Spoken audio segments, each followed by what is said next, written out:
Assalamualaikum warahmatullahi wabarakatuh. Kembali lagi di video pembelajaran metodologi penelitian dengan dosen pengampu Bapak Fathor ASSEMM.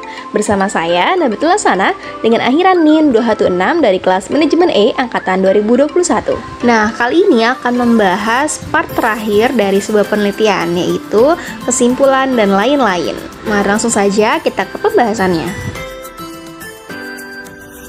Oke, yang pertama kita mulai dari cover. Cover laporan penelitian merupakan tampilan pertama yang akan dilihat sebelum beranjak ke isi dan yang lainnya.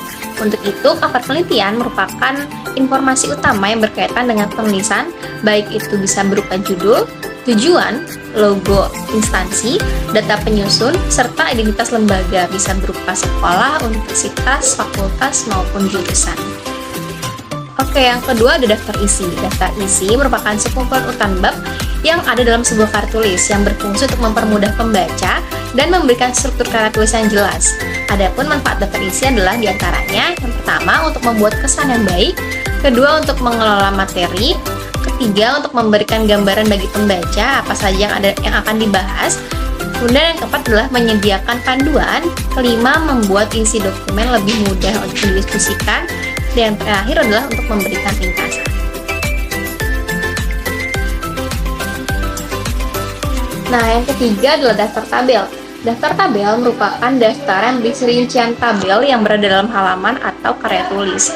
Dan daftar tabel sendiri terletak setelah daftar isi dalam satu karya tulis yang di dalamnya memuat nomor tabel, judul tabel, dan nomor halaman letak tabel tersebut berada. Hal tersebut menjadi salah satu hal yang dapat menunjang pembuatan karya tulis kita. Setelah daftar tabel, ada daftar gambar. Daftar gambar merupakan rincian khusus yang menguraikan gambar-gambar serta halaman di mana gambar tersebut disisipkan dalam sebuah karya tulis ilmiah. Tabel gambar adalah daftar gambar yang diurutkan berdasarkan dengan nomor halaman dari keterangan yang diambil dari gambar, ilustrasi, atau tabel dokumen. Setiap item diberi nomor dan disortir secara berurutan dengan menampilkan judul dan nomor halamannya. Nah, selanjutnya adalah ucapan terima kasih. Ucapan terima kasih memuat apresiasi yang diberikan oleh penulis kepada pihak-pihak yang telah berperan dalam proses penelitian, baik berbentuk support dana, perizinan, konsultasi, maupun membantu dalam pengambilan data.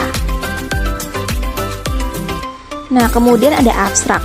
Abstrak merupakan sebuah ringkasan isi dari sebuah karya tulis ilmiah atau penelitian yang ditujukan untuk membantu para pembaca agar dapat dengan mudah dan cepat untuk melihat tujuan dari penulisan karya tulis yang kita buat. Nah, ini dia bagian terakhir dari penelitian, yaitu adalah pada bab penutup, berisi ada kesimpulan, implikasi, dan saran. Yang pertama adalah kesimpulan. Kesimpulan adalah pernyataan yang dikemukakan oleh peneliti atau penulis secara keseluruhan riset yang telah dilakukan dengan mempertimbangkan hasil, latar belakang, rumusan masalah, tujuan penelitian, serta landasan teori yang digunakan. Nah, ciri dari kesimpulan itu yang pertama berada pada bab akhir, kemudian titik akhir penelitian, dan memberikan rekomendasi. Nah, kemudian yang selanjutnya dari bab penutup adalah saran. Menurut Velia Mailangkai dan kawan-kawan dalam makalah MedPen, saran ialah sesuatu yang diberikan kepada pembaca yang didasarkan atas hasil temuan dalam studi yang telah dilakukan. Saran berisi rekomendasi yang dirumuskan peneliti, tetapi bukan untuk menjawab permasalahan atau rumusan masalah penelitian. Nah, yang terakhir dari penutup adalah implikasi. Perlu diketahui bersama bahwa implikasi dalam penelitian biasanya digunakan sebagai perbandingan, sehingga bisa dikatakan implikasi penelitian merupakan suatu perbandingan penelitian dari hasil penelitian atau merupakan suatu kesimpulan dari hasil penelitian. Terdapat 3 jenis implikasi yang kerap digunakan dalam skripsi atau penelitian, diantaranya adalah implikasi teoritis, lalu implikasi manajerial, dan terakhir adalah implikasi metodologi. Kemudian kita berlanjut ke daftar pustaka. Menurut Z, tahun 2003, daftar pustaka atau kepustakaan dapat diartikan sebagai serangkaian kegiatan yang berkenaan dengan metode pengumpulan data pustaka, membaca, dan mencatat, serta mengolah bahan penelitian.